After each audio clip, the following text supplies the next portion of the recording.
This is S videos, जहां हर story एक नई दुनिया का दरवाजा खोलती है, जहां एंटरटेनमेंट मिलता है इमोशन से और हर वीडियो बनाती है एक यादगार सफर। Welcome to the world of creativity. Welcome to S videos. ये वीडियो सिर्फ एजुकेशन और एंटरटेनमेंट पर्पस के लिए बनाया गया है। वीडियो में इस्तेमाल की गई सारी मटेरियल्स, इमेजेस और ऑडियो उनके रिस्पेक्टिव ओनर्स के अधिकार में हैं। हम किसी भी कॉपीराइटेड कंटेंट को क्लेम नहीं करते। नमस्कार दोस्तों, 111वें एपिसोड में आपका स्वागत है। छाया लोक का विशालकाय अखाड़ा, जहां कुछ मिनट पहले एक भयानक भूल भुलैया खड़ी थी, अब एकदम सपाट और खाली मैदान बन चुका था। धूल का गुबार धीरे धीरे बैठ रहा था। मंच पर खड़ा मिस्टर ग्लिच, टीवी सिरवाला अनाउंसर, कांप रहा था। उसके टीवी मैले चेहरे पर नो सिग्नल की झिलमिलाहट आ रही थी। ये असंभव है। हमारी सबसे खतरनाक भूल भुलैया को इस लड़के ने एक डंडे से तोड़ दिया। इसके पास इतनी विनाशकारी ऊर्जा कहाँ से आई? नीचे अखाड़े में विक्रम अपनी छाती ठोक रहा था। देखा टीवी वाले अंकल, ये है टीम इंडिया का पावर। हमने तुम्हारी भूल भुलैया का कचूमर बना दिया। लाओ अब हमारा इनाम लाओ। विक्रम भूल गया था कि उसने सिर्फ एक सांड को गोलियों पर फिसलाया था, बाकी सब रुद्र ने किया था। रिया ने अपनी तलवार म्यान में रखी और रुद्र की तरफ देखा। रुद्र, तुमने फिर से कोई छोटा सा जादू किया क्या? ये पूरा ढांचा गिर गया। रुद्र अपनी टी शर्ट से धूल झाड़ते हुए बोला। रिया, ये लोग सीमेंट में मिलावट करते हैं। मैंने तो बस चेक करने के लिए डंडा मारा था, दीवार खुद ही गिर गई। मेरी कोई गलती नहीं है। मिस्टर ग्लिच ने अपना माइक ठीक किया। उसकी टीवी स्क्रीन पर अब एक गुस्से वाला लाल इमोजी बन गया था। चुप रहो इंसानों, तुम सिर्फ एक तुक्के से जीते हो, लेकिन राउंड 2 सर्वाइवल नहीं बल्कि क्रिएशन का है। तुम्हें कुछ बनाना होगा।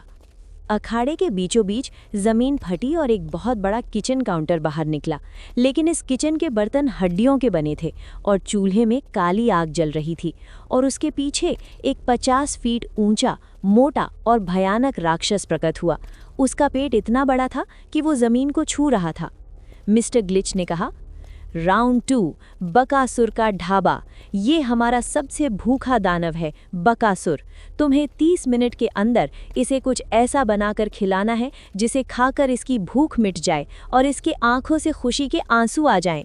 अगर इसे खाना पसंद नहीं आया तो ये तुम सबको चबा जाएगा। बकासुर ने एक भयानक दहाड़ लगाई।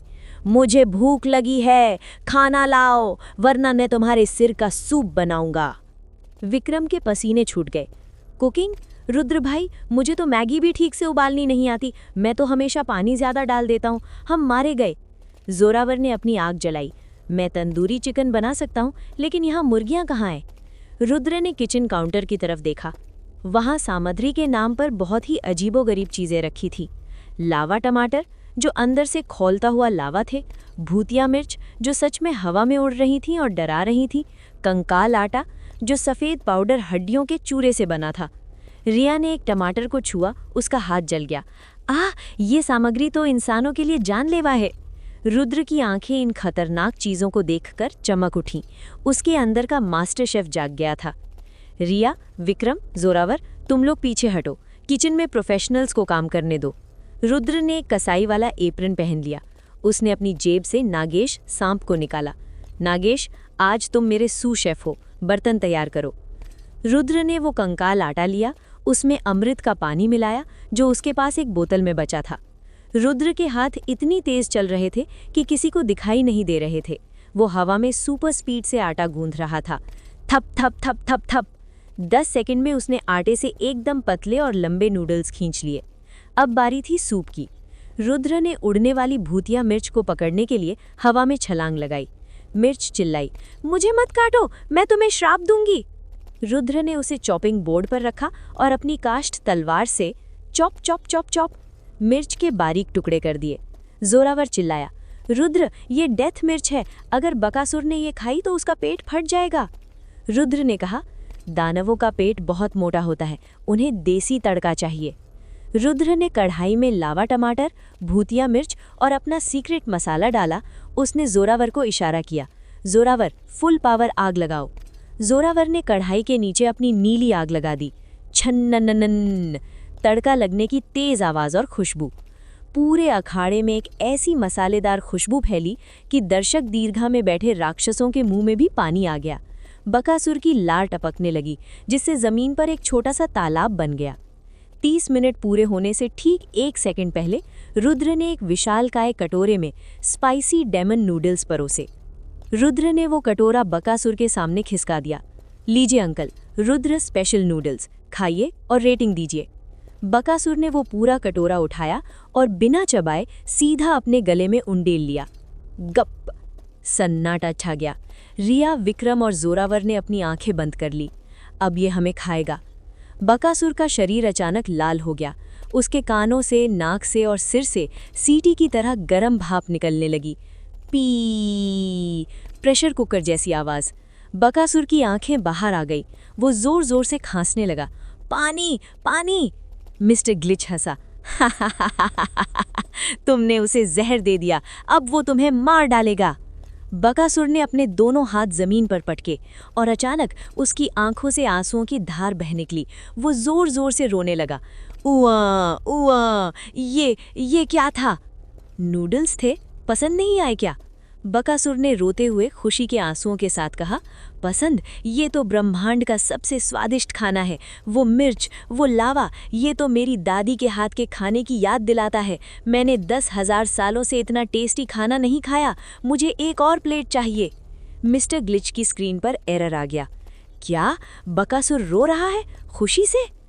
बकासुर ने एक बड़ा सा ग्रीन बटन दबा दिया। राउंड 2 पास। ये बच्चे मेरे फेवरेट शेफ हैं। रुद्र ने एप्रन उतारा। थैंक यू, टिप काउंटर पर छोड़ देना।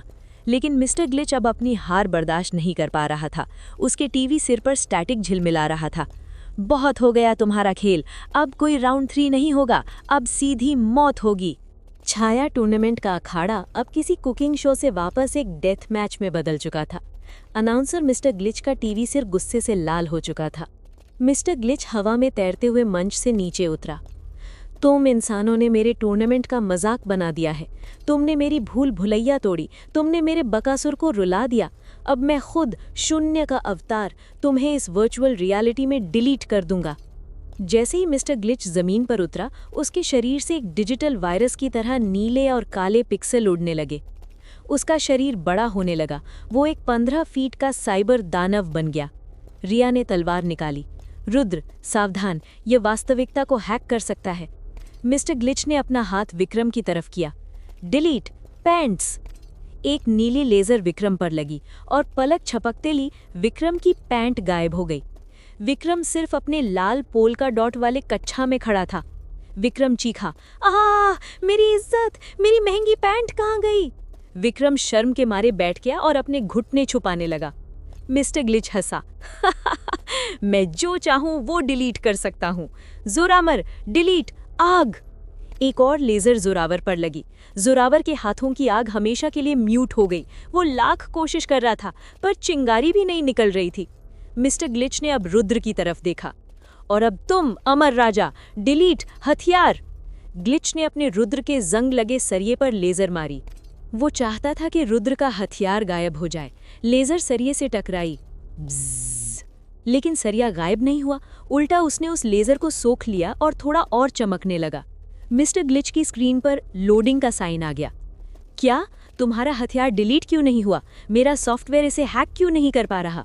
रुद्र ने अपने सरिये को घुमाया और कंधे पर टिका लिया। रुद्र ने कहा, भाई ग्लिच, तुम विंडोज़ 98 पर चल रहे हो और मेरा हथियार ये किसी ऑपरेटिंग सिस्टम पर नहीं, हार्डवेयर पर चलता है। इसे डिलीट नहीं, रिसाइकल किया जाता है। मिस्टर ग्लिच को गुस्सा आ गया। बहुत चालाक बनते हो, तो अब मैं तुम्हें लूप में फंसा दूंगा। ग्लिच ने अपने हाथ जमीन पर मारा। रुद्र के चारों तरफ एक चौकोर डिब्बा बन गया। ये एक डिजिटल जेल थी। ग्लिच ने कहा, अब तुम इस जेल में हमेशा के लिए कैद रहोगे। रुद्र ने उस पारदर्शी दीवार को छुआ। ये तो मजबूत है। लेकिन रुद्र ने एक चीज नोटिस की। मिस्टर ग्लिच का जो टीवी वाला सिर था, उसके ऊपर 2 पुराने जमाने के एंटेना लगे हुए थे। रुद्र को अपने बचपन की याद आ गई। जब भी मेरे घर का पुराना टीवी खराब होता था या सिग्नल चला जाता था, तो दादाजी क्या करते थे? रुद्र ने अपनी टेलीपोर्टेशन शक्ति का इस्तेमाल किया। डिजिटल जेल उसे रोक नहीं सकती थी, क्योंकि रुद्र की गति डेटा से भी तेज थी। ज़ूप! रुद्र जेल से गायब हुआ। ग्लिच, कहाँ गया? रुद्र सीधा मिस्टर ग्लिच के टीवी सिर के बिल्कुल ऊपर हवा में प्रकट हुआ। रुद्र ने अपना जंग लगा सरिया उठाया। अंकल, आपकी टीवी का सिग्नल खराब है, मैं इसे ट्यून कर देता हूँ। रुद्र ने अपने सरिये से मिस्टर ग्लिच के सिर के ऊपर उन दो एंटेना के बीच दो जोरदार थप्पड़ मारे, बिल्कुल वैसे ही जैसे भारतीय लोग रिमोट या टीवी काम न करने पर उसे ठोकते हैं। थ्वाक थ्वाक। ग्लिच का सिर जोर से हिला, उसके अंदर के सर्किट हिल गए। ग्लिच, ब्ज़्ज़, एरर, ये तुम क्या कर रहे हो, मुझे मत मारो। रुद्र ने एक और जोरदार शॉट मारा। थ्वाक। अभी भी दूरदर्शन साफ नहीं आ रहा, एक और। ग्लिच की टीवी स्क्रीन पर झिलमिलाहट होने लगी। ब्ज़्ज़, उसकी आंखें गायब हो गईं। स्क्रीन पर एक बड़ा सा सतरंगी कलर बार आ गया और लिखा आया नो सिग्नल। ग्लिच का पूरा शरीर शॉर्ट सर्किट हो गया। वो लड़खड़ाया। सिस्टम क्रैश, मदरबोर्ड जल गया। धड़ाम। मिस्टर ग्लिच जमीन पर गिर पड़ा और उसका टीवी वाला सिर फ्यूज हो गया। उसमें से काला धुआं निकलने लगा। रुद्र जमीन पर उतरा। उसने अपना सरिया वापस जेब में रखा। लो भाई, टीवी ठीक हो गया, बस अब चालू नहीं होगा। जैसे ही मिस्टर ग्लिच हारा, पूरा छाया लोक कांपने लगा, आसमान फटने लगा और जमीन धंसने लगी। सिस्टम टूट रहा था। रिया चिल्लाई, रुद्र, ये आयाम नष्ट हो रहा है, हमें यहाँ से निकलना होगा। विक्रम, जो अभी भी बिना पैंट के था, रोते हुए भागा। मेरे पैंट वापस दिलाओ, मैं ऐसे बाहर नहीं जाऊंगा। रुद्र ने उसे अपना एक एक्स्ट्रा जैकेट दे दिया। इसे कमर पर बांध ले और भाग। सामने वही काली और बैंगनी दरार खुली हुई थी जिससे वे आए थे। रुद्र ने चिल्लाया, सब लोग पोर्टल में कूदो। जोरावर, विक्रम, रिया और नागेश पोर्टल के अंदर कूद गए। रुद्र सबसे पीछे था। वो भी कूदने वाला था, लेकिन तभी ढहते हुए अखाड़े के मलबे से एक काले रंग का विशालकाय हाथ बाहर निकला। ये शून्य के असली लीडर की शक्ति थी। उस हाथ ने पोर्टल के अंदर जा रही रिया का पैर पकड़ लिया। रिया चीखी, रुद्र, मुझे खींच रहा है। रुद्र ने तुरंत छलांग लगाई और रिया का हाथ पकड़ लिया, लेकिन वो काला हाथ बहुत शक्तिशाली था। वो रिया को वापस छायालोक में खींच रहा था। पोर्टल तेजी से बंद हो रहा था। 5, 4, 3। रुद्र को फैसला करना था। अगर वो रिया को नहीं छोड़ता तो वो खुद भी इस नष्ट होते आयाम में फंस जाएगा। क्या रुद्र अपनी जान जोखिम में डालकर रिया को बचा पाएगा, या रिया शून्य के अंधेरे में हमेशा के लिए खो जाएगी? माहौल ऐसा था जैसे किसी बम का टाइमर टिक टिक कर रहा हो। 3, 2। काली और बैंगनी दरार सिकुड़ रही थी। वो कभी भी बंद हो सकती थी। रिया का आधा शरीर पोर्टल के अंदर पृथ्वी की तरफ था, लेकिन उसका एक पैर उस विशालकाय काले हाथ की गिरफ्त में था जो उसे वापस नष्ट होते हुए छायालोक में खींच रहा था। रिया दर्द और डर से चिल्लाई, रुद्र, मेरा पैर, ये हाथ बर्फ जैसा ठंडा है, मुझे छोड़ दो, तुम निकल जाओ। लेकिन रुद्र कभी अपना खाना बीच में नहीं छोड़ता था, तो वो अपनी क्लासमेट जो उसे कभी कभी नोट्स देती थी, उसे कैसे छोड़ सकता था? रुद्र ने रिया का हाथ कसकर पकड़ा हुआ था। वो पोर्टल के ठीक बीचों बीच लटका हुआ था, आधा पृथ्वी पर, आधा छायालोक में। रिया, चुपचाप लटकी रहो, मैं तुम्हें छोड़कर नहीं जाऊंगा। अगर मैं तुम्हें छोड़कर गया तो विक्रम मुझे तुम्हारी याद में गाने गा गाकर पका देगा। उस काले हाथ, जो शून्य के लीडर का था, ने और जोर से खींचा। अंधेरे से एक भारी गूंजती हुई आवाज आई, अमर राजा, तुम इसे नहीं बचा सकते। जो मेरा है वो मेरे पास ही रहेगा। रुद्र का गुस्सा बढ़ने लगा था। अंकल, ये लड़की आपकी नहीं है, इसके पापा सन ग्रुप के मालिक हैं, उनके पास बहुत अच्छे वकील हैं, आप फंस जाओगे। पोर्टल अब बस एक छोटी सी खिड़की जितना रह गया था। रुद्र को पता था कि अगर उसने अपनी जादुई ताकत यानी अमर ऊर्जा का इस्तेमाल किया तो ये पोर्टल तुरंत फट जाएगा और दोनों मारे जाएंगे। उसे कुछ फिजिकल करना होगा, कुछ ऐसा जो सीधा और सटीक हो। रुद्र ने अपनी नीचे वाली टांग, जिसमें उसने कैनवस के जूते पहने थे, उठाई। उसने अपना जूता निकाला। जूते के अंदर से उसने अपनी सफ़ेद जुराब निकाली। ये वो जुराब थी जिसे उसने पिछले 3 दिनों से नहीं धोया था, क्योंकि वो मिशन पर था। रुद्र ने वो 3 दिन पुरानी जुराब उस विशालकाय काले हाथ की नाक की दिशा में दे मारी। जुराब उस काले धुएं वाले हाथ से टकराई। जैसे ही जुराब की अद्भुत महक उस हाथ के संपर्क में आई, काला हाथ अचानक कांपने लगा। अंधेरे से आवाज आई, आह, ये क्या है? ये कौन सा जहरीला रासायनिक हथियार है? मेरी नसें जल रही हैं। बदबू, मुझे बदबू से नफरत है। काले हाथ की पकड़ ढीली पड़ गई। वो दर्द और बदबू के मारे पीछे हट गया। रुद्र ने मौका देखा और एक जोरदार झटके से रिया को खींच लिया। जुप! दोनों पोर्टल के पार पृथ्वी पर गिर पड़े और ठीक उसी सेकंड स्नैप, पोर्टल हमेशा के लिए बंद हो गया। छायालोक नष्ट हो गया। सीन 2, स्कूल के बेसमेंट में वापसी। रुद्र और रिया दिव्य शक्ति गुरुकुल के बेसमेंट में एक के ऊपर एक गिरे थे। धूल उड़ रही थी। विक्रम, जोरावर और नागेश दौड़ कर आए। विक्रम भाई, रिया, तुम लोग जिंदा हो? मुझे लगा था तुम दोनों परमानेंट डिलीट हो गए हो। रिया हाँफ रही थी। उसका चेहरा पसीने से भीगा था। उसने उठकर रुद्र को देखा। उसकी आंखों में एक अजीब सा सम्मान था। रुद्र, तुमने अपनी जान दांव पर लगा दी मुझे बचाने के लिए। मैंने हमेशा तुम्हें आलसी समझा, लेकिन तुम असली हीरो हो। रिया की आंखों में आंसू थे। उसने रुद्र को गले लगाने के लिए हाथ बढ़ाए। रुद्र जल्दी से पीछे हट गया। रिया रुक जाओ प्लीज, गले मत लगना। रिया हैरान हुई। क्यों, क्या तुम शर्मीले हो? रुद्र, नहीं, मैंने एक पैर में जुराब नहीं पहनी है और मेरे पैर से अभी भी बायोलॉजिकल वेपन यानी बदबू जैसी महक आ रही है। अगर तुम पास आई तो बेहोश हो जाओगी।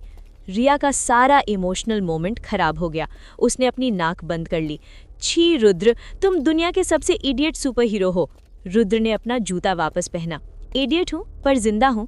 तभी बेसमेंट का दरवाज़ा खुला।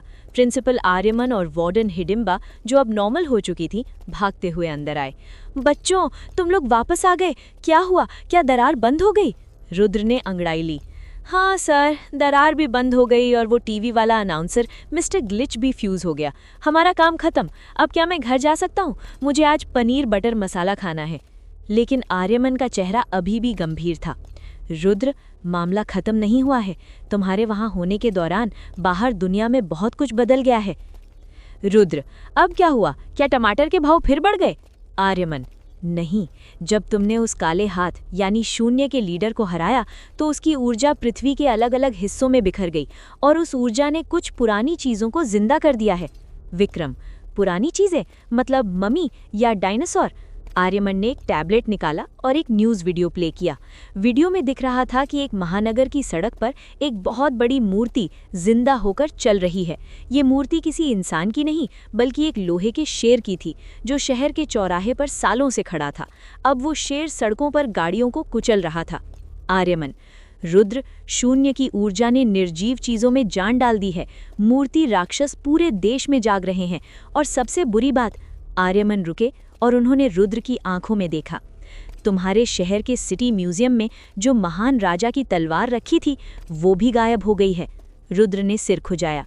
तो इसमें मेरी क्या गलती है? पुलिस को बोलो ढूंढे। आर्यमन, वो तलवार खुद चल कर गई है और वो तुम्हें ढूंढ रही है क्योंकि तुम इस दुनिया के सबसे ताकतवर इंसान हो और वो तलवार सिर्फ महानतम को अपना मालिक मानती है या फिर उसे मार देती है। अरे यार, मेरे पास पहले से ही एक भूखा सरिया है जो दूसरों की तलवारें खाता है। मुझे नई तलवार नहीं चाहिए। सीन 3, घर वापसी और मम्मी का सत्तू का हिसाब। रुद्र स्कूल से सीधा अपने घर रामेश्वर निवास पहुंचा। जैसे ही उसने दरवाज़ा खोला, सामने सविता जी माँ बेलन लेकर खड़ी थी। आ गया तू? कहाँ था सुबह से? और मेरा जो सत्तू और पंजीरी मैंने भेजी थी वो खड़ी? रुद्र को अचानक याद आया। सत्तू?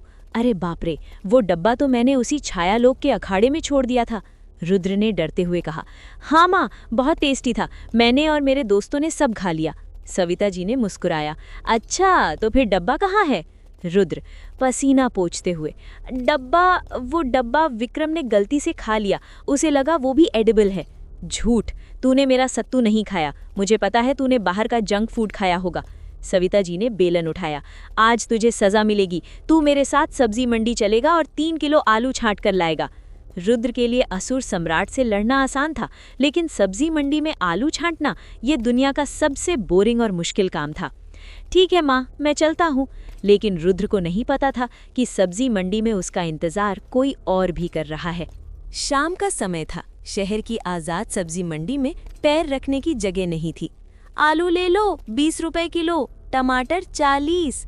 सब्जी वाले जोर जोर से चिल्ला रहे थे। रुद्र अपनी माँ सविता जी के पीछे पीछे चल रहा था।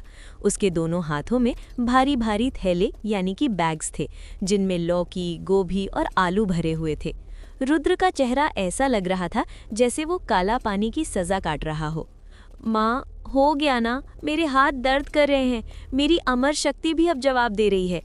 सविता जी, जो अभी भी भिंडी छांट रही थी, चुप कर, अभी तो ताज़ा धनिया लेना है और देख, ये भिंडी तो पकी हुई है। भैया, ताज़ी भिंडी दिखाओ। रुद्र ने एक ठेले के पास अपना थैला नीचे रखा और एक गहरी सांस ली। तभी उसकी जेब में बैठा नागिन सांप ने फुसफुसाया, स्वामी, मुझे खतरे की गंध आ रही है। कोई बहुत तेज ऊर्जा हमारी तरफ आ रही है। रुद्र ने अपनी दिव्य दृष्टि से मंडी को स्कैन किया। सब्जी वालों और ग्राहकों की भीड़ के बीच एक हवा में तैरती हुई तलवार मंडी की तरफ आ रही थी। ये कोई आम तलवार नहीं थी, ये सिटी म्यूजियम से गायब हुई महान राजा की तलवार थी। ये तलवार सोने और चांदी से बनी थी। इसके मूठ पर एक बड़ा लाल रूबी लगा था जो आंख की तरह चमक रहा था।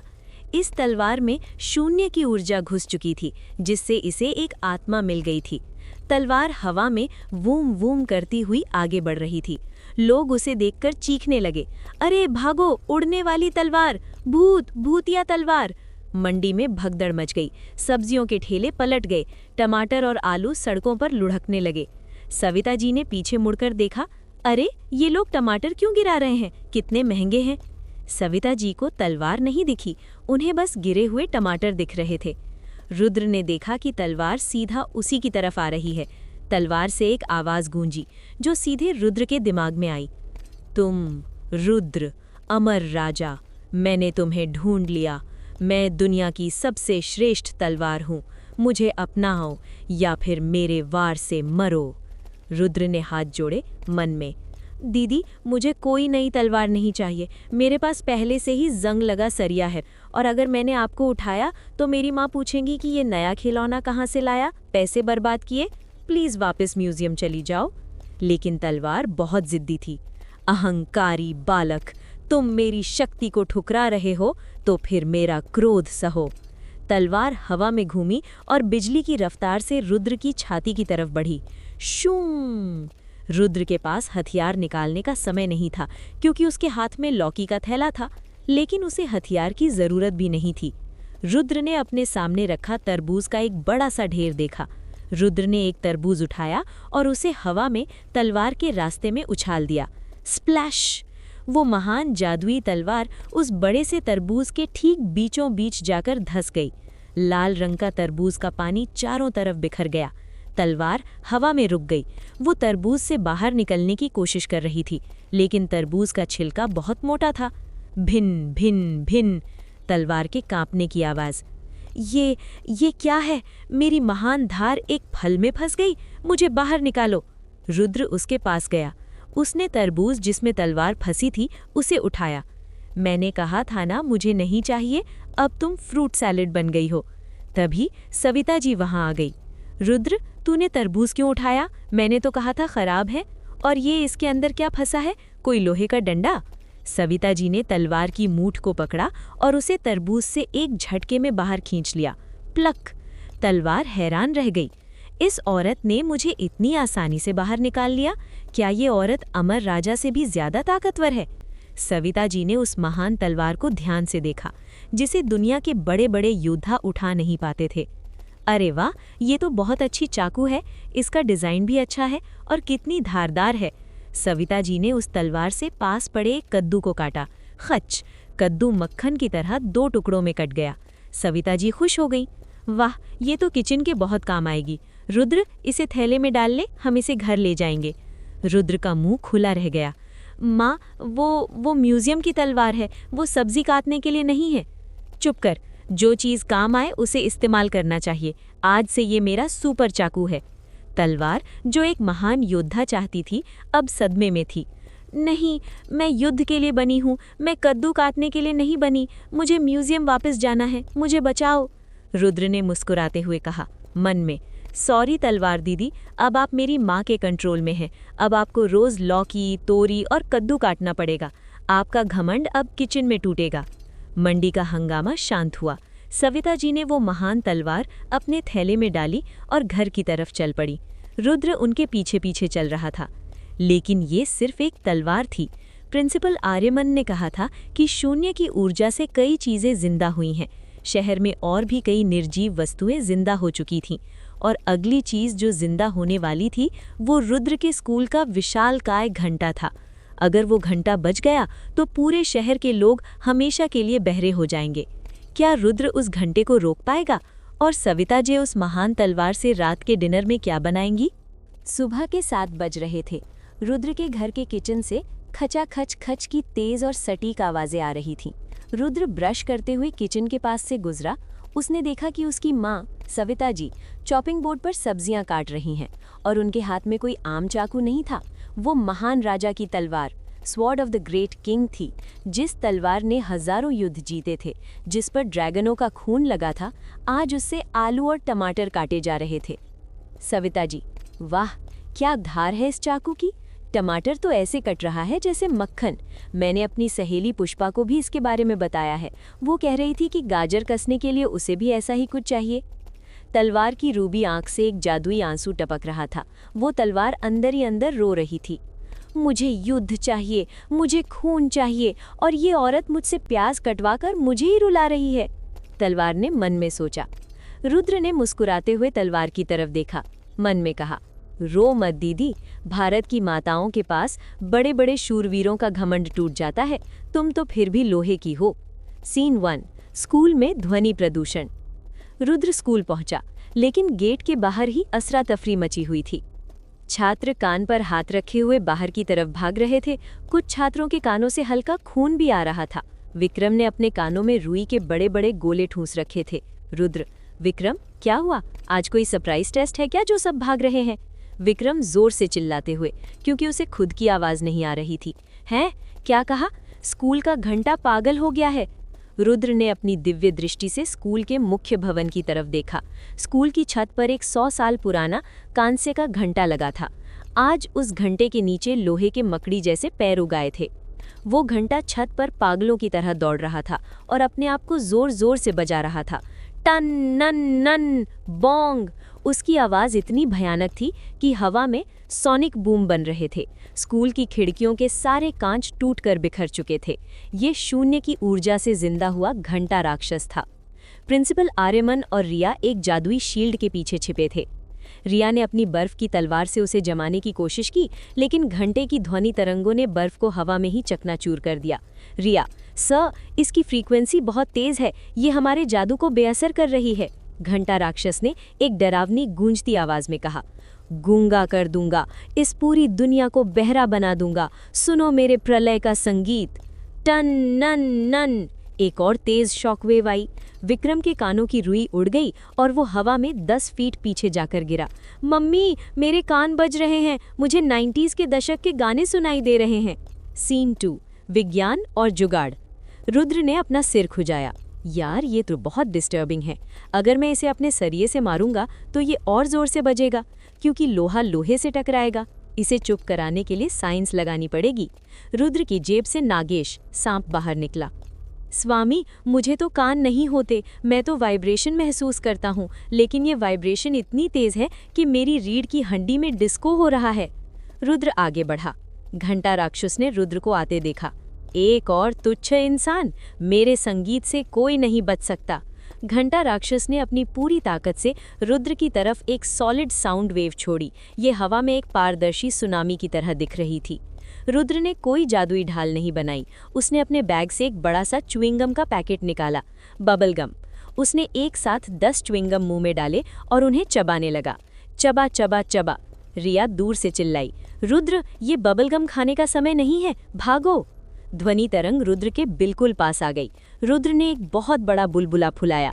ये बुलबुला इतना बड़ा था कि उसने रुद्र के पूरे चेहरे को ढक लिया, और फिर रुद्र ने अपनी पवन शक्ति का इस्तेमाल करके उस च्युइंगम के बुलबुले को सीधा घंटे के अंदर, जहां उसका पेंडुलम लटकता है, थूक दिया। स्प्लैट। च्युइंगम घंटे के अंदर जाकर चिपक गया। घंटा राक्षस फिर से बजने की कोशिश की। टन की जगह आवाज आई, थप, फुस। घंटे के अंदर का पेंडुलम उस चिपचिपे और जादुई च्युइंगम में फंस गया था। धातु की आवाज डैम्प हो गई। घंटा राक्षस घबरा गया। क्या? मेरी आवाज, मेरा संगीत? तुमने ये कौन सा रबड़ का अस्त्र मुझ पर फेंका है? रुद्र ने अपने कान साफ किए। इसे कहते हैं बबल गम कैंसिलेशन टेक्निक। जब घंटी अंदर से नहीं बजेगी तो आवाज कहाँ से आएगी? Scene 3, destructive interference. लेकिन घंटा राक्षस अभी हारा नहीं था। उसने अपने लोहे के पैरों से रुद्र पर हमला किया। आवाज नहीं तो क्या, मैं तुम्हें कुचल दूंगा। रुद्र ने अब अपना जंग लगा सरिया निकाला। देख भाई, मैंने फिजिक्स की क्लास में एक चीज़ पढ़ी थी, विनाशकारी व्यतिकरण, डिस्ट्रक्टिव इंटरफेरेंस। जब दो एक जैसी ध्वनि तरंगे उल्टी दिशा में टकराती हैं तो आवाज़ शून्य हो जाती है। रुद्र ने अपने सरिये को हवा में इतनी तेजी से घुमाया कि सरिये से भी वैसी ही एक ध्वनि तरंग, साउंड वेव निकलने लगी। रुद्र ने सरिये को घंटे के ठीक बीचों बीच एंटी नोड पर दे मारा। क्लैंग! दोनों तरंगे आपस में टकराईं। टकराव इतना सटीक, प्रिसाइज था कि कोई धमाका नहीं हुआ, बल्कि एक भयानक सन्नाटा छा गया।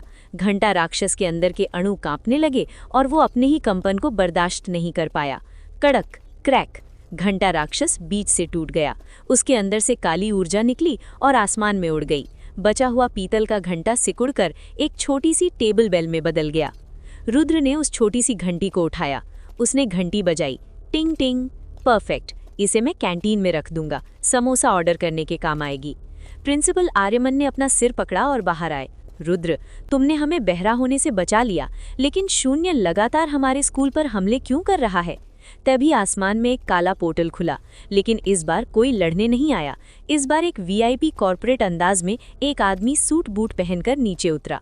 उसके हाथ में एक ब्रीफकेस था। ये शून्य का नेगोशिएटर था, मिस्टर सौदागर। वो लड़ने नहीं, सौदा करने आया था। दिव्य शक्ति गुरुकुल के मैदान में एक अजीब सा मेहमान उतरा था। उसने एक महंगा इतालवी सूट पहना था, आंखों पर स्लीक चश्मा था और उसके बाल बिल्कुल जेल से सेट थे। उसने अपना ब्रीफकेस रखा और अपना कार्ड प्रिंसिपल आर्यमन को पकड़ाया। नमस्ते, मैं हूँ मिस्टर सौदागर, शून्य इनकॉर्पोरेटेड का HR मैनेजर। मैं यहाँ युद्ध करने नहीं, शांति समझौता और एक बहुत ही लुभावना ऑफर लेकर आया हूँ।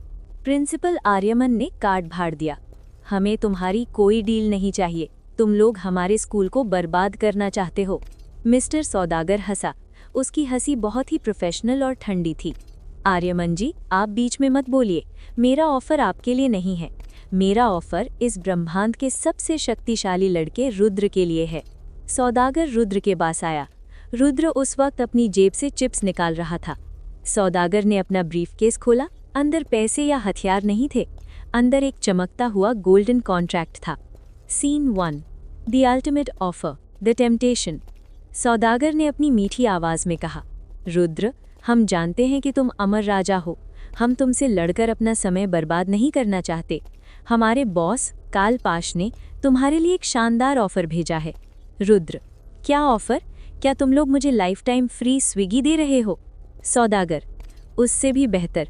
अगर तुम इस कॉन्ट्रैक्ट पर साइन करते हो और हमारे संगठन शून्य में शामिल हो जाते हो तो तुम्हें मिलेंगी 3 चीज़ें।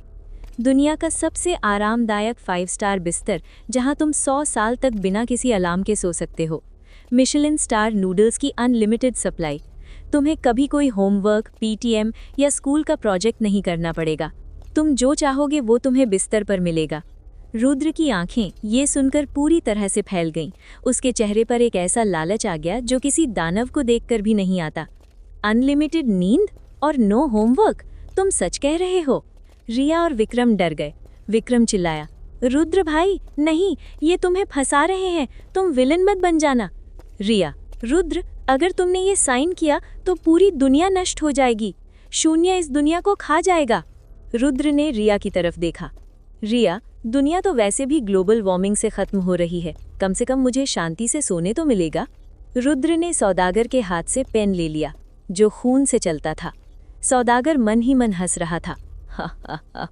ये लड़का कितना बेवकूफ़ है, अपने आलस के चक्कर में अपनी आत्मा बेच रहा है। रुद्र पेन को कागज़ पर रखने ही वाला था, लेकिन रुद्र की एक आदत थी, वो टर्म्स एंड कंडीशंस यानी नियम व शर्तें हमेशा पढ़ता था, भले ही वो बहुत बारीक क्यों ना लिखी हों। रुद्र ने अपनी जेब से एक मैग्नीफाइंग ग्लास निकाला और कागज़ के बिल्कुल नीचे वाली लाइन पढ़ने लगा। रुद्र की आंखें सिकुड़ गईं। रुद्र, एक्सक्यूज़ मी सौदागर जी, ये क्लॉज नंबर 42 क्या है? इसमें लिखा है कर्मचारी को हर हफ्ते कम से कम 1 ग्रह नष्ट करना होगा और रविवार को कोई छुट्टी नहीं मिलेगी। सौदागर थोड़ा हड़बड़ाया। अरे रुद्र जी, वो तो बस कॉर्पोरेट फॉर्मेलिटी है, बहुत आसान काम है। ग्रह नष्ट करने में आपको बस 5 मिनट लगेंगे। रुद्र ने पेन वापस रख दिया। उसका चेहरा एकदम सख्त हो गया। संडे को नो छुट्टी और मुझे हफ्ते में 1 दिन काम करना पड़ेगा? ग्रह नष्ट करना मेहनत का काम है। मुझे लगा था मुझे सिर्फ सोना है। सौदागर, लेकिन रुद्र, नूडल्स तो फ्री है। रुद्र, बिना संडे की छुट्टी के नूडल्स भी जहर लगते हैं और मैं ओवरटाइम नहीं करता। Deal cancel. सीन 2।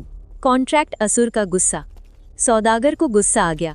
उसकी प्रोफेशनल मुस्कान गायब हो गई। तुमने शून्य का कॉन्ट्रैक्ट ठुकराया, ये तुम्हारी सबसे बड़ी गलती है। सौदागर का शरीर फटने लगा। उसका सूट चिथड़े हो गया। वो एक विशालकाय कागज और स्याही के दानव में बदल गया। उसके शरीर पर कानून की धाराएं और कांटेदार शर्तें हिपकी थीं। उसने अपने हाथों से कानूनी जंजीरें रुद्र की तरफ फेंकी। अब मैं तुमसे जबरदस्ती साइन करवाऊंगा। जंजीरें रुद्र के पैरों में लिपट गईं। ये जंजीरें लोहे की नहीं बल्कि वचन की बनी थीं, जिन्हें काटना बहुत मुश्किल था। रिया ने तलवार चलाई, लेकिन जंजीरों पर लिखा आ गया, दखल अंदाजी गैर कानूनी है। रिया का जादू काम नहीं किया। रुद्र ने देखा कि ये दानव कानून से लड़ रहा है। अच्छा, तुम्हें ऑफिशियल काम पसंद है। रुद्र ने अपनी जेब में हाथ डाला। उसके पास एक रबर स्टैम्प था जो उसने प्रिंसिपल के ऑफिस से चुराया था। रुद्र ने उस स्टैम्प पर अपनी अमर आभा की स्याही लगाई। राक्षस अपना बड़ा सा कागज का हाथ लेकर रुद्र को कुचलने के लिए नीचे आया। रुद्र ने अपने हाथ में वो स्टैम्प लिया और सीधा उस राक्षस के माथे पर, जिस पर कॉन्ट्रैक्ट लिखा था, जोर से ठप्पा मार दिया। ठप्पाक। राक्षस के माथे पर लाल और सुनहरे अक्षरों में बड़ा बड़ा छप गया, रिजेक्टेड। जैसे ही वो स्टैम्प लगा, राक्षस की कानूनी शक्ति टूट गई। अवैध, मेरा कॉन्ट्रैक्ट अवैध हो गया। राक्षस चीखने लगा। उसका कागज का शरीर जलने लगा और वो राख बनकर हवा में उड़ गया। रुद्र ने स्टैम्प वापस जेब में रख लिया। कभी भी बिना छुट्टी वाले कॉन्ट्रैक्ट पर साइन नहीं करना चाहिए। प्रिंसिपल आर्यमन ने चैन की सांस ली। तुमने फिर हमें बचा लिया रुद्र। लेकिन तभी स्कूल के लाउडस्पीकर पर एक नई घोषणा हुई। सभी छात्रों के लिए सूचना, मिड टर्म परीक्षाएं और दानव हमला एक साथ हो गए हैं। कल से आपको लड़ते हुए पेपर देना होगा। रुद्र जमीन पर गिर पड़ा। लड़ते हुए पेपर? यार, इससे अच्छा तो मैं शून्य का वो कॉन्ट्रैक्ट ही साइन कर लेता। क्या रुद्र इस म्यूटेंट एग्जाम में पास हो पाएगा? और शून्य का अगला और सबसे खतरनाक मोहरा कौन होगा? दिव्य शक्ति गुरुकुल के मैदान में खड़े रुद्र, रिया और विक्रम के पैरों तले जमीन खिसक चुकी थी। लाउडस्पीकर पर प्रिंसिपल आर्यमन की आवाज, जो अब सिस्टम हैक होने के कारण रोबोटिक हो चुकी थी, गूंज रही थी। नियम ध्यान से सुने। हर छात्र को लड़ते हुए अपना पेपर पूरा करना है। अगर पेपर खाली छूटा तो फेल, और अगर दानव से मार खा गए तो भी फेल। रुद्र ने अपना माथा पीटा। यार, पहले शांति से पेपर देते थे, अब लड़ते हुए? मेरी हैंडराइटिंग वैसे ही खराब है। भागते भागते लिखूंगा तो डॉक्टर भी नहीं पढ़ पाएगा। सीन 1। क्लासरूम बना कुरुक्षेत्र। अचानक पूरे स्कूल की इमारत में भूकंप आ गया। मैदान का फर्श फटा और वहां से सैकड़ों स्टडी डेस्क्स बाहर निकल आईं। लेकिन ये डेस्क्स आम नहीं थी। इनके पहिए लगे थे और ये हवा में उड़ सकती थीं। और उन डेस्कों के साथ जमीन के नीचे से निरीक्षक दानव बाहर आए। इन दानवों ने काले रंग के कोट पहने थे। उनके एक हाथ में तलवार थी और दूसरे हाथ में क्वेश्चन पेपर। उनके चेहरों पर आंखों की जगह एक बड़ा सा लाल टाइमर चल रहा था। एक दानव उड़ते हुए विक्रम के पास आया। उसने विक्रम के मुंह पर पेपर मारा। थप। तुम्हारा समय शुरू होता है अब। पहला सवाल, असुर रसायन विज्ञान में जहर बनाने का फॉर्मूला लिखो। विक्रम हवा में तैरती हुई डेस्क पर चढ़ा। वो कांप रहा था। अरे भाई, मुझे तो नींबू पानी का फॉर्मूला नहीं आता, जहर कहाँ से बनाऊं? विक्रम ने पेन उठाया। दानव ने अपनी तलवार विक्रम की गर्दन पर रख दी। लिखो, वरना सिर कलम कर दूंगा। दूसरी तरफ रिया अपनी बर्फ की तलवार से एक दानव को पीछे धकेल रही थी और दूसरे हाथ से अपना मैथ्स का पेपर सॉल्व कर रही थी। x² + y², हटो यहाँ से दानव, = z²। ले, खा मेरी बर्फ। छन्नन, बर्फ का वार। रिया सच में एक मल्टीटास्कर थी। सीन 2। रुद्र का VIP ट्रीटमेंट। और हमारा हीरो रुद्र एक डेस्क पर आराम से बैठा था। उसके पास जो निरीक्षक दानव आया था वो बहुत ही खूंखार लग रहा था। उसकी छाती पर लिखा था, प्रोफेसर भयंकर। प्रोफेसर भयंकर ने अपनी विशाल गदा जमीन पर पटकी। रुद्र, तुम्हारा पेपर, आयामी भौतिकी। इसे 10 मिनट में हल करो, वरना मैं तुम्हें कुचल दूंगा। रुद्र ने पेपर को देखा। उसने अपनी जेब से एक नटराज की पेंसिल और एक रबर निकाला। अंकल, एक प्रॉब्लम है, मेरी डेस्क बहुत हिल रही है, क्या आप थोड़ी देर के लिए टेबल बन सकते हैं? प्रोफेसर भयंकर का ईगो हर्ट हो गया। मैं, शून्य लोक का दानव, तुम्हारी टेबल बनूंगा? मरो। प्रोफेसर ने गदा उठाई। रुद्र ने बिना अपनी जगह से हिले अपनी नटराज की पेंसिल का पिछला हिस्सा दानव के घुटने पर टच किया। रुद्र ने अपनी अमर ऊर्जा का एक बहुत ही सूक्ष्म माइक्रोस्कोपिक हिस्सा पेंसिल में डाला। टप! पेंसिल के टच होते ही प्रोफेसर भयंकर के पूरे शरीर में 10,000 वोल्ट का करंट दौड़ गया। आ आ आ उसका शरीर लकवे का शिकार हो गया और वो सीधा एक तख्ते की तरह रुद्र की डेस्क के ऊपर गिर पड़ा। उसका चौड़ा पीठ अब एक परफेक्ट टेबल बन चुका था। रुद्र ने अपना क्वेश्चन पेपर उस दानव की पीठ पर रखा और पेंसिल छीलने लगा। थैंक यू अंकल, आपकी पीठ एकदम सपाट है, हिलना मत, मेरी लाइन टेढ़ी हो जाएगी। दानव जमीन पर लेटा हुआ रो रहा था, मन ही मन। मैं एक अमर दानव हूँ और ये लड़का मेरी पीठ पर ज्योमेट्री के चित्र बना रहा है, मेरी इज्जत लूट ली। सीन 3, चीटिंग का खौफ, the anti cheat boss. Exam चल रहा था। अचानक पूरे मैदान में एक सायरन बजा। अलर्ट, चीटिंग पकड़ी गई, छात्र विक्रम माइक्रो ईयरपीस का इस्तेमाल कर रहा है। विक्रम का पसीना छूट गया। अरे बाप रे, पकड़ा गया। आसमान से एक बड़ा दानव नीचे उतरा। ये स्क्वाड बॉस था। उसके शरीर पर 100 आंखें थीं जो हर दिशा में देख सकती थीं। बॉस ने विक्रम को अपनी विशालकाय लोहे की चिमटी से पकड़ा और उसे हवा में उल्टा लटका दिया। नियम नंबर 420, चीटिंग करने वाले को ब्लैक होल में फेंक दिया जाएगा। रिया चिल्लाई, रुद्र, विक्रम को बचाओ, वे सच में उसे ब्लैक होल में डाल देंगे। रुद्र ने अपना पेपर देखा। उसने 33% पेपर हल कर लिया था। यार, ये लड़का कभी खुद से पास नहीं हो सकता क्या? रुद्र अपनी सीट से उठा। स्क्वाड बॉस ने अपनी 100 आंखों से रुद्र को घूरा। तुम अपनी सीट पर वापस बैठो, परीक्षा के दौरान उठना मना है। रुद्र ने अपनी नटराज की पेंसिल को उंगली पर घुमाया। सर, मैं चीटिंग नहीं कर रहा, मैं तो बस अपनी पेंसिल छीलने के लिए डस्टबिन के पास जा रहा हूँ। और ये विक्रम, ये मेरा रबर लेकर उड़ गया है, मुझे मेरा रबर वापस चाहिए। स्क्वाड बॉस दहाड़ा, चुप रहो, मैं तुम्हें दोनों को सजा दूंगा। उसने अपने हाथों से एक लाल ऊर्जा का लेजर रुद्र पर छोड़ा। रुद्र ने कोई जादुई ढाल नहीं निकाली, उसने बस अपनी नटराज की पेंसिल को लेजर के रास्ते में खड़ा कर दिया। रुद्र ने कहा, एब्जॉर्ब। वो मामूली लकड़ी की पेंसिल रुद्र की शक्ति के कारण एक ब्रह्मांडीय कंडक्टर बन गई। लाल लेजर उस पेंसिल की ग्रेफाइट नोक पर लगी और पूरी की पूरी लेजर उस पेंसिल के अंदर समा गई। स्क्वाड बॉस की 100 आंखें फटी की फटी रह गई। असंभव, मेरी विनाशकारी लेजर एक 5 रुपए की पेंसिल में कैसे समा सकती है? रुद्र ने मुस्कुराते हुए कहा, इसे कहते हैं एक्स्ट्रा डार्क HB पेंसिल, ये सब कुछ सोख लेती है। रुद्र ने पेंसिल को एक डार्ट की तरह पकड़ा। अब तुम्हारी बारी, कैच। रुद्र ने पेंसिल को बॉस की तरफ फेंक दिया। पेंसिल हवा को चीरती हुई गई और सीधा बॉस की 100 आंखों में से ठीक बीच वाली आंख में जाकर लगी। छप्पक! पेंसिल के अंदर जो लेजर स्टोर हुई थी वो एक झटके में ब्लास्ट हो गई। कबूम! स्क्वाड बॉस का पूरा सर धुएं में उड़ गया। वो हवा में चक्कर खाता हुआ नीचे गिर पड़ा। विक्रम आजाद होकर धड़ाम से जमीन पर गिरा। रुद्र ने पास जाकर अपनी पेंसिल वापस उठा ली। उसने पेंसिल को अपनी शर्ट से पोंछा। लो भाई, मेरा रबर मुझे वापस मिल गया, अब कोई मुझे डिस्टर्ब नहीं करेगा। दिव्य शक्ति गुरुकुल के मैदान में अब दानवों का सफाया हो चुका था। रुद्र की नटराज की पेंसिल ने स्क्वाड बॉस को ढेर कर दिया था। बाकी बचे निरीक्षक दानव डर के मारे अपने आप ही कॉपियां जमा करने लगे थे। समय समाप्त। कृपया अपनी उत्तर पुस्तिकाएं, आंसर शीट्स जमा करें। लाउडस्पीकर पर घोषणा हुई। सीन 1, रिया का शक और रुद्र की चालाकी। रुद्र वापस अपनी डेस्क, जो अभी भी वो लेटा हुआ दानव था, पर आया। उसने अपना पेपर देखा, लेकिन तभी उसे एक झटका लगा। रुद्र ने देखा कि उसने जल्दबाजी में सारे 100 सवालों के सही जवाब लिख दिए थे। अरे बाप रे, मैंने फिर से 100% का पेपर कर दिया।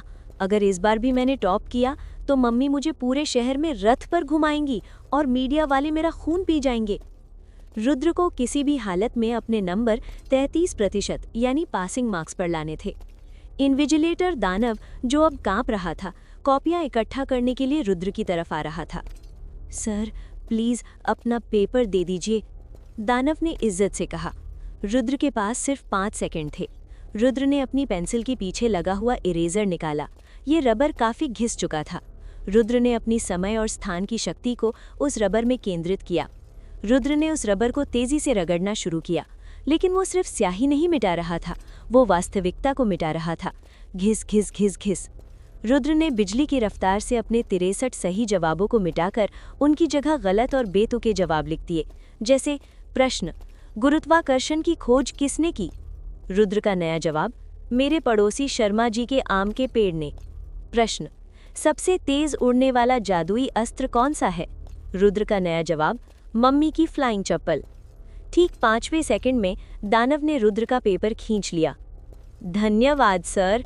दानव पेपर लेकर भाग गया। रुद्र ने राहत की लंबी सांस ली। हाँ, बच गए। अब कोई मुझे जीनियस नहीं कहेगा। 33% पक्के। लेकिन रुद्र के ठीक पीछे रिया खड़ी थी। उसकी तेज नजरों ने रुद्र की उंगलियों की वो सुपर स्पीड देख ली थी। रिया ने रुद्र का कंधा पकड़ा। रुद्र, मैंने अभी अभी क्या देखा? रुद्र हड़बड़ाते हुए, क्या देखा? कुछ नहीं, मैं बस अपना नाम ठीक से लिख रहा था। रिया की आंखें सिकुड़ गईं। झूठ, तुमने अपने सही जवाबों को मिटाकर गलत जवाब लिखे हैं। मैंने पढ़ा था तुम्हारा पहला जवाब। तुम जानबूझकर फेल या एवरेज होना चाहते हो। रुद्र का पोपट हो गया था। रिया, जो स्कूल की सबसे होशियार लड़की थी, उसने रुद्र का सबसे बड़ा राज पकड़ लिया था। रुद्र ने इधर उधर देखा। रिया, तुम धूप में ज्यादा खड़ी हो, तुम्हें हैल्यूसिनेशन हो रहा है। लो थोड़ा पानी पियो। रिया ने रुद्र का हाथ झटक दिया। रुद्र, मुझे बेवकूफ़ मत बनाओ। तुम्हारे पास अमर शक्ति है। तुम जानबूझकर अपनी ताकत और अपनी बुद्धि छिपाते हो। क्यों? तुम इस दुनिया के सबसे बड़े हीरो बन सकते हो। रुद्र ने रिया की आंखों में देखा। अब उसके चेहरे पर कोई मजाक नहीं था। रुद्र का लहजा एकदम गंभीर और परिपक्व हो गया। हीरो? रिया, तुम्हें लगता है हीरो बनना बहुत अच्छी बात है? जब तुम हीरो बनते हो तो लोग तुमसे उम्मीदें लगा लेते हैं। वे चाहते हैं कि तुम 24 घंटे उनकी रक्षा करो। अगर तुम एक दिन भी थक गए या तुम किसी एक इंसान को नहीं बचा पाए तो वही दुनिया तुम्हें विलन बना देती है। रुद्र ने आसमान की तरफ देखा। मुझे भगवान नहीं बनना रिया, मुझे इंसान रहना है। मुझे अपने घर जाना है, टीवी देखना है और शांति से अपनी मैगी खानी है। क्या एक अमर राजा को नॉर्मल लाइफ जीने का कोई हक नहीं है? रिया चुप हो गई। उसने पहली बार रुद्र के अंदर का वो दर्द और थकान महसूस की थी। वो लड़का जो 5 साल की उम्र से दुनिया का बोझ उठा रहा था, वो असल में बहुत थका हुआ था। रिया का गुस्सा शांत हो गया। उसने मुस्कुराकर कहा, ठीक है रुद्र, तुम्हारा राज मेरे साथ सुरक्षित है। मैं किसी को नहीं बताऊंगी, लेकिन एक शर्त पर। रुद्र, क्या शर्त? 500 रुपये? मैं पेटीएम कर दूंगा। रिया, पैसे नहीं इडियट, तुम्हें कल शाम को मेरे साथ एक मूवी डेट पर चलना होगा। रुद्र का मुंह खुल गया। Movie date? रिया, क्या तुम्हें पता है मेरे घर में रात को 8 बजे के बाद बाहर निकलना मना है? मम्मी मारेंगी। रिया, वो तुम्हारी प्रॉब्लम है। 33% चाहिए तो डेट पर आना पड़ेगा, वरना मैं प्रिंसिपल सर को बता दूंगी कि तुमने पेपर में छेड़छाड़ की है। रिया बालों को झटकते हुए चली गई। रुद्र वहीं खड़ा रह गया। उसकी जेब से नागेश सांप बाहर निकला और हंसने लगा। स्वामी, आप असुरों से तो जीत गए, लेकिन लड़कियों की ब्लैकमेलिंग से कोई नहीं जीत सकता। सीन 2, अखाड़े का अंत और नया विलन। परीक्षा समाप्त हो गई थी। अचानक स्कूल का मैदान अपनी असली शक्ल में वापस आ गया। सारे दानव धुएं में बदलकर गायब हो गए। शून्य का ये हमला भी नाकाम हो गया था। लेकिन अंतरिक्ष के गहरे अंधकार में शून्य के लीडर ने ये सब अपनी स्क्रीन पर देखा। रुद्र, तुम बहुत चालाक हो, लेकिन अब मैं तुम्हें सामने से नहीं, पीछे से मारूंगा। मैं तुम्हारी सबसे बड़ी कमजोरी पर वार करूंगा। लीडर ने एक लाल रंग का बटन दबाया। ऑपरेशन विषाक्त प्रेम शुरू करो। अगले दिन स्कूल में एक नई खबर फैली। रिया, जो रुद्र को डेट पर ले जाने वाली थी, अचानक लापता हो गई है और उसके कमरे में सिर्फ एक चीज मिली है, एक काले रंग का गुलाब। रुद्र की साधारण डेट अब एक रेस्क्यू मिशन में बदलने वाली थी। क्या रुद्र रिया को बचा पाएगा? और ये काले गुलाब वाला नया विलन कौन है? शनिवार की शाम रमेश्वर निवास रुद्र का घर में एक बहुत ही अजीब सी हलचल थी। रुद्र आईने के सामने खड़ा था। उसकी माँ सविता जी ने उसे एक चमकीली पीली शर्ट और लाल रंग की पैंट पहना दी थी। उसके बालों में चमेली का तेल लगाकर चिपका दिया गया था। सविता जी, वाह मेरा राजा बेटा, क्या लग रहा है, एकदम गोविंदा जैसा। जा अपनी उस दोस्त रिया के साथ फिल्म देख कर आ, पर याद रखना रात 8 बजे से पहले घर आ जाना, और पॉपकॉर्न पर पैसे बर्बाद मत करना, मैंने टिफिन में मठरी रख दी है। रुद्र, जो शर्म से पानी पानी हो रहा था। माँ, ये कपड़े, मैं ट्रैफिक हवलदार लग रहा हूँ, और डेट पर मठरी कौन ले जाता है? चुप, मेरी पसंद पर सवाल उठाता है, जा जल्दी। रुद्र भारी मन से घर से निकला। उसे डेट पर जाने का कोई शौक नहीं था। वो तो बस अपना राज कि वो टॉपर है और उसने पेपर बदला था छिपाने के लिए रिया की बात मान रहा था। वो स्कूल के हॉस्टल पहुंचा जहां उसे रिया से मिलना था, लेकिन जैसे ही रुद्र रिया के कमरे के बाहर पहुंचा, दरवाज़ा खुला हुआ था। अंदर का सामान बिखरा पड़ा था, शीशा टूटा हुआ था, और रिया की जगह वहां विक्रम और जोरावर खड़े कांप रहे थे। विक्रम ने रुद्र को देखा। रुद्र भाई, ये तुमने क्या पहना है? क्या तुम किसी सर्कस में जा रहे हो? रुद्र, मेरे कपड़ों को इग्नोर करो, रिया कहाँ है? जोरावर ने टेबल की तरफ इशारा किया। रिया यहाँ नहीं है। जब हम उसे बुलाने आए तो कमरा ऐसा ही था, और टेबल पर बस ये रखा था। रुद्र ने टेबल पर देखा। वहाँ एक काला गुलाब, ब्लैक रोज रखा था। गुलाब की पंखुड़ियों से एक अजीब सा काला धुआं निकल रहा था। रुद्र की आंखें सिकुड़ गई। काला गुलाब, ये शून्य की एक खास शाखा, ब्रांच का निशान है। विषाक्त प्रेम, पॉइजनस लव। उन्होंने रिया को अगवा कर लिया है। रुद्र ने राहत की एक लंबी सांस ली। मतलब डेट कैंसिल? विक्रम, रुद्र, तुम्हारी दोस्त किडनैप हो गई है और तुम्हें डेट कैंसिल होने की खुशी है? अरे नहीं, मेरा मतलब है ये बहुत बुरा हुआ, हमें उसे बचाना होगा। मन में, थैंक गॉड, मुझे इस पीली शर्ट में मॉल नहीं जाना पड़ेगा। रुद्र ने अपनी जेब से शेरू को बाहर निकाला। शेरू, अपनी जासूसी नाक का इस्तेमाल करो। इस गुलाब को सूंघो और बताओ ये खुशबू कहाँ जा रही है। शेरू ने उस काले गुलाब को सूंघा। Sniff sniff. अचानक शेरू को जोर की छींक आई। अच्छी मालिक, ये गुलाब नहीं है, ये तो डार्क मैजिक और सड़े हुए मोज़ों का मिक्सचर है। इसकी गंध शहर के बाहर जा रही है, पुराने आनंद मेले की तरफ। रुद्र, पुराना आनंद मेला? वो जो 20 साल से बंद पड़ा है? चलो, हमें 8 बजे से पहले रिया को बचाकर घर लौटना है, वरना मम्मी मुझे घर से बाहर निकाल देंगी। सीन 2, खौफनाक मेला, द क्रीपी कार्निवल। शाम ढल चुकी थी। शहर के बाहर एक वीरान जंगल के बीच वो आनंद मेला खड़ा था। इसके बड़े बड़े झूले जंग खा चुके थे। जायंट व्हील का ढांचा किसी कंकाल की तरह लग रहा था। हवा चलने पर झूलों से चूं चरां की डरावनी आवाज़ें आ रही थीं। विक्रम ने रुद्र का हाथ कस कर पकड़ लिया। रुद्र भाई, मुझे घर जाना है, यहाँ पक्का भूत होंगे। जैसे ही उन्होंने मेले के मुख्य द्वार के अंदर कदम रखा, धड़ाम, उनके पीछे लोहे का विशाल गेट अपने आप बंद हो गया। उस पर एक जादुई ताला लग गया। पूरे मेले की लाइटें अचानक जल उठीं, लेकिन ये लाइटें रंग बिरंगी नहीं थीं, ये खून जैसी लाल थीं। बंद पड़े झूले अपने आप चलने लगे, और लाउडस्पीकर पर एक बहुत ही मीठी लेकिन डरावनी आवाज़ गूंजी। कार्निवल ऑफ डूम में आपका स्वागत है अमर राजा।